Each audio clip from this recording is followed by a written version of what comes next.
আসসালামু আলাইকুম ওরহমাতুল্লাহি ওয়াবারাকাতুহু। কুরআন শরীফে বর্ণিত গুনাহ মাফের দোয়া। শয়তানের মানুষ আল্লাহ তাআলার অবাধ্যতায় লিপ্ত হয়, গুনাহ করে ফেলে। কিন্তু গুনাহ হয়ে গেলে একজন মুসলমানের প্রথম কাজ হলো তওবা করা। তওবা মানে গুনাহ থেকে ফিরে আসা, আল্লাহ দরবারে ফিরে আসা। পাপী বান্দাদের আল্লাহ তাআলার আশা বাণী শুনিয়েছেন। বাণী হচ্ছে, হে আমার বান্দারা, যারা নিজেদের উপর জুলুম করেছ, তোমরা আল্লাহর রহমত থেকে নিরাশ হইও না। নিশ্চয়ই আল্লাহ সব গুনাহ মাফ করেন, তিনি ক্ষমাশীল, পরম দয়ালু।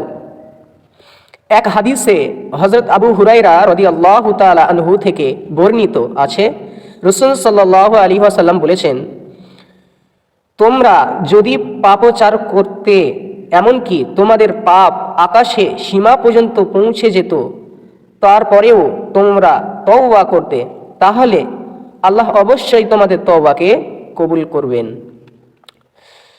উম্মুল মুমিনিন মা আয়েশা রাদিয়াল্লাহু তাআলা আনহা বলেন, রাসূল সাল্লাল্লাহু আলাইহি ওয়াসাল্লাম বলেছেন, মুসলিম ব্যক্তির উপর যেসব বিপদ আপদ আসে, এর মাধ্যমে আল্লাহ তাআলা তার পাপ সমূহকে দূর করে দেন। এমনকি যে কাঁটা তার শরীরে বিদ্ধ হয়, সেটারও মাধ্যমে তার গুনাহকে আল্লাহ ক্ষমা করে দেন। তাই গুনাহ হয়ে গেলে তওবার নামাজ পড়া উচিত সবার। হাদিসে আল্লাহর রাসূল সাল্লাল্লাহু আলাইহি ওয়াসাল্লাম বলেছেন, যদি কেউ গুনাহ করে ফেলে, তারপর পবিত্রতা অর্জন করতে যদি চায়, 2 রাকাত সালাত আদায় করবে, আল্লাহর কাছে ক্ষমা প্রার্থনা করবে, তবে আল্লাহ তাআলা ক্ষমা করে দেবেন।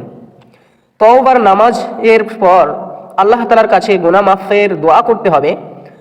কোরআনে বর্ণিত গুনাহ মাফের কিছু দোয়া হলো, রব্বি ইন্নী যালামতু নাফসি ফাগফিরলি, হে আমার রব, নিশ্চয়ই আমি আমার নফসের প্রতি জুলুম অত্যাচার করেছি, সুতরাং আপনি আমাকে ক্ষমা করে দিন।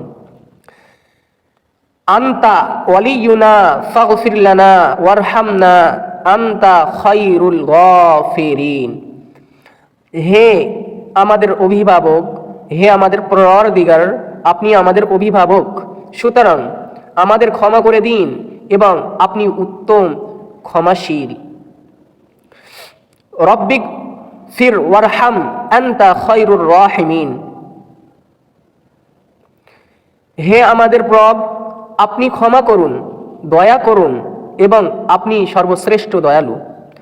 রব্বানা আতমিম লানা নূরানা ওয়াগফির লানা ইন্নাকা আলা কুল্লি শাইইন কদির, হে আমাদের রব, আমাদের জন্য আমাদের আলো পূর্ণ করে দিন এবং আমাদেরকে ক্ষমা করুন, নিশ্চয়ই আপনি সর্ববিষয়ে সর্বক্ষমতাবান।